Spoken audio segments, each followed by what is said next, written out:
Welcome to Jamuna kitchen. இன்னைக்கு recipe நம்ம கடி பக்கோடா செய்ய போறாங்க. அது எப்படி செய்யுதுன்னு பார்க்கலாம். இது ஒரு நார்த் இந்தியன் டிஷ். உங்களுக்கு ஈஸியா இது எப்படி செய்யலாம்ன்றது காட்டுறேன். ரொம்ப நல்லா இருக்கும் டேஸ்டா. இது நீங்க ரைஸோடையும் சப்பாத்திக்கு எல்லாத்துக்குமே செஞ்சு சாப்பிடலாம். வாங்க எப்படி செய்யலாம்னு பார்க்கலாம். இப்ப இது எவ்வளவு கடலை மாவு? 5 டேபிள் ஸ்பூன் கடலை மாவு போட்டிருக்கேங்க. ஒரு 1 tablespoon ginger garlic paste போட்டிருக்கேன். ஒரு காரத்துக்கு 1 tablespoon red chilli powder போட்டிருக்கேன். இதுக்கு அப்புறம் அஜ்வைன் கொஞ்சோண்டு ஒரு 2 பிஞ்ச் போட்டுக்கோங்க, இல்லைன்னா ஒரு 1/4 ஸ்பூன் போட்டுக்கோங்க. அப்புறம் இதுக்கு தேவையான உப்பு இது போட்டு இது மஞ்சத்தூள் எல்லாம் போட்டு ஒரு 1/4 ஸ்பூன் போட்டு இது எல்லாத்தையும் மிக்ஸ் பண்ணியாச்சு.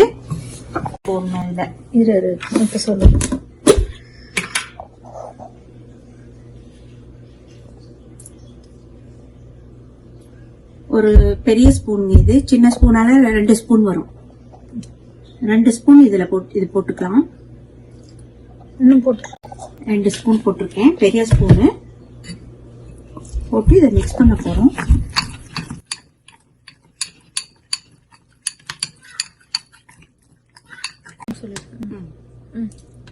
இதுக்கு தேவையான அளவுக்கு தண்ணி ஊத்திக்கலாம். அதாவது இது ஒரு மோர் குழம்பு தாங்க. நம்ம ஊர்ல வேற மாதிரி செய்வோம் சென்னை வாசிகள். இது வந்து நார்த் இந்தியன் டிஷ்னால அவங்க எல்லாம் கடினா மோர் குழம்புன்னு அர்த்தம். இது அவங்க இந்த மாதிரி கடலை இது நம்ம கொதிக்க வச்சோம்னா ரொம்ப திக்காயிடும். ஏன்னா கடலை மாவு இல்லையா, அது கொஞ்சம் திக்னஸ் கொடுத்துரும். அதனால கொஞ்சம் தாராளமா தண்ணி ஊத்திக்கோங்க. இப்ப நான் வந்து ஒரு பெரிய டம்ளர் ஃபுல்லா ஊத்திருக்கேன். இந்த சொம்புல அரைவாசி ஊத்திருக்கேன். சரி, இது ரெடி ஆயிடுச்சு. இப்ப நம்ம தாளிச்சுக்கலாம்.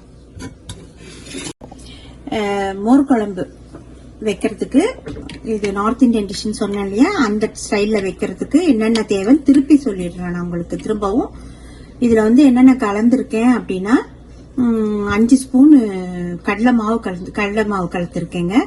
அப்புறமா ஒரு சின்ன கப் அளவுக்கு, அதாவது நீங்க நிறைய செய்யணும் அப்படின்னா அந்த அளவுக்கு நீங்க பிளஸ் பண்ணிக்கோங்க, கூட்டிக்கோங்க தயிர். நான் இதுல வந்து இந்த ஸ்பூனால, பெரிய ஸ்பூனால 3 ஸ்பூன் உங்களுக்கு தயிர் போட்டிருக்கேன். அதாவது சின்ன கப் அளவு வரும் ஃபுல்லா. அப்புறமா இதுல வந்து இது மஞ்சத்தூள் கொஞ்சம் 1/2 ஸ்பூன் போட்டிருக்கேன். ஓமம் ஒரு 1/4 ஸ்பூன் போட்டிருக்கேன். உப்பு தேவையான அளவு போட்டிருக்கேன். மிளகாத்தூள் 1 ஸ்பூன் போட்டிருக்கேன் காரத்துக்கு. அது நீங்க உங்களுக்கு எவ்வளவு வேணுமோ கூட்டிக்கங்க. அப்புறம் ஜிஞ்சர் கார்லிக் பேஸ்ட், அதாவது இஞ்சி பூண்டு விழுது, அது 1 ஸ்பூன் போட்டிருக்கேன். இவ்வளவுதான் இதுல போட்டு கலந்துருக்கோங்க. தண்ணி ஆட் பண்ணிக்கிறேன், அவ்வளவுதான். இதுதான் இப்ப வந்து இது தாளிக்கிறதுக்கு என்னென்ன பொருள்னு பாருங்க. வெங்காயம் இந்த மாதிரி நீல வாகுல நறுக்கி வச்சுக்கோங்க. நம்ம ஒரு சின்ன வெங்காயமா இருக்கும், அது ஒரு வெங்காயம், 2 பச்சை மிளகாய், 3 காஞ்ச மிளகாய், வெந்தயம், கொஞ்சம் மிளகு, இதெல்லாம் வந்து ஒரு 1/4 ஸ்பூனு.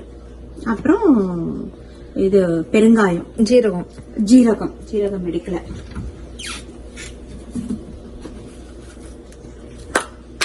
ஜீரகம் இதுதான் தாளிக்கிறதுக்கு. அவ்வளவுதான். ஒரே ஒரு டேபிள் ஸ்பூன் எண்ணெய் விட்டுக்கலாங்க.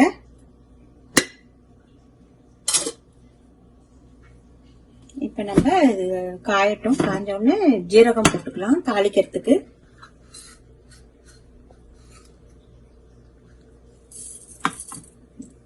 ஜீரகம் போட்டிருக்கேன்.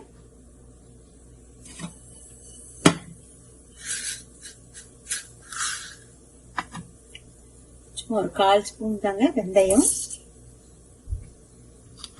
அதுமாதிரி பெப்பரும் சும்மா ஒரு 1/4 ஸ்பூன். 3 மிளகாய், அது கிள்ளி போட்டுக்கலாம். பெருங்காயம் கொஞ்சம் போட்டுக்கலாங்க. கருவேப்பிலை, அப்புறம் அந்த 2 பச்சை மிளகாய் எடுத்து வச்சிருக்கேன். வெங்காயத்தை போட்டுடலாம்.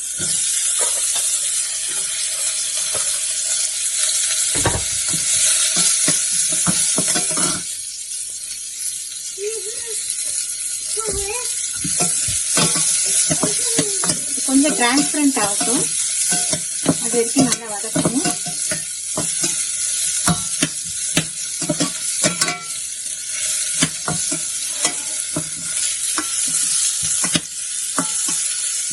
போதுங்க, கொஞ்சமா வதங்கினா போதும்.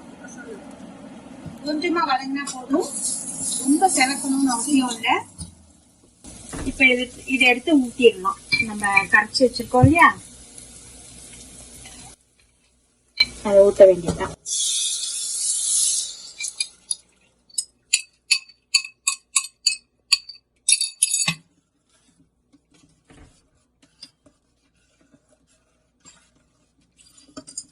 மோர் குழம்பு ரெடி ஆகுது. இது நல்லா கொதிக்கணும். கொதிச்ச உடனே டேஸ்ட் பண்ணி பார்க்கலாம் உப்பெல்லாம் கரெக்டா இருக்கான்னு. அதுக்கப்புறமா நம்ம பக்கோடா செஞ்சு அதுல போடணும். ரொம்ப திக் ஆயிடுச்சுன்னா கொஞ்சம் தண்ணி கலந்து இது பண்ணிக்கோங்க. கைவிடாம கிண்டிக்கிட்டே இருக்கணுங்க, இல்லைன்னா அடி பிடிச்சிரும். ஏன்னா பாருங்க, அதுக்குள்ள நல்லா திக் ஆயிடுச்சு. அவ்வளவுதான், இதை ஆஃப் பண்ண வேண்டியதுதான். டேஸ்ட் பண்ணிட்டு எல்லாம் கரெக்டா இருக்கும், உப்பு காரம் எல்லாம் கரெக்டா இருக்கான்னு பார்த்துட்டு ஆஃப் பண்ணிடுங்க. That's all. இன்னும் கொஞ்சம் தண்ணி சேர்த்துக்கலாம், ரொம்ப திக்கா இருக்கு.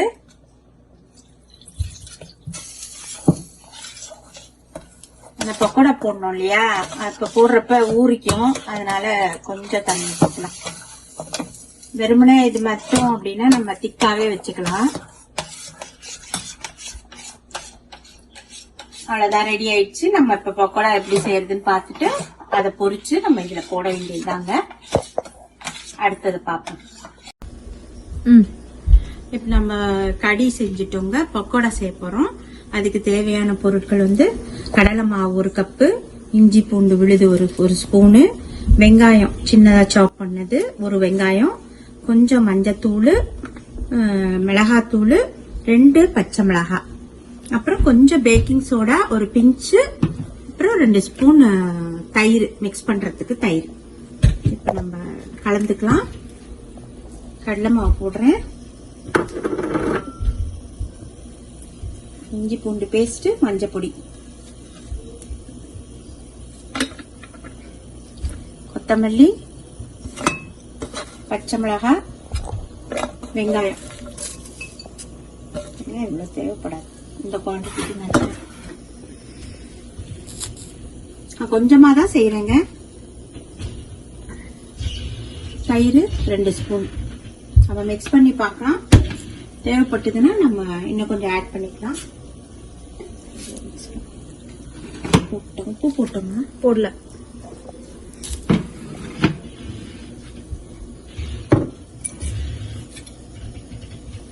இதுக்கு தேவையான அளவு உப்பு.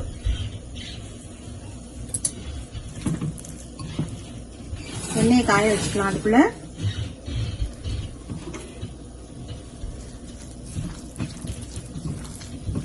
தயிர் வந்து நல்லா சாஃப்ட்னஸ் கொடுக்கும், ஒரு டேஸ்டும் கொடுக்கும். அதுக்காக தான் தயிர் சேர்க்குறாங்க. இன்னும் கொஞ்சம் ஆட் பண்ணிக்கலாம்.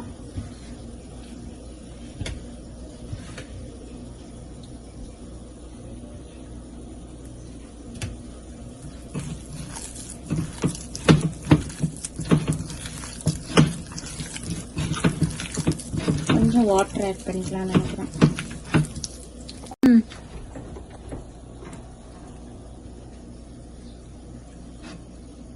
ரெடி ஆயிடுச்சு பாருங்க. இந்த மாதிரி தளர்த்தியா இருக்கட்டும், கொஞ்சம் தண்ணி சேர்க்க வேண்டாம். தயிரே வெங்காயத்தோட சேர்றப்ப தண்ணி விட்டுடுது.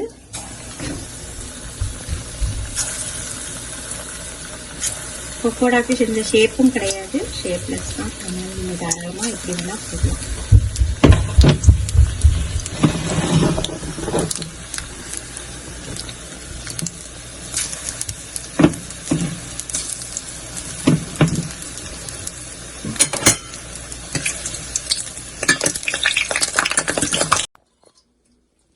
பக்கோடா ரெடி ஆயிடுச்சுங்க. இப்ப நம்ம மோர் குழம்புல போட்டுடலாம்.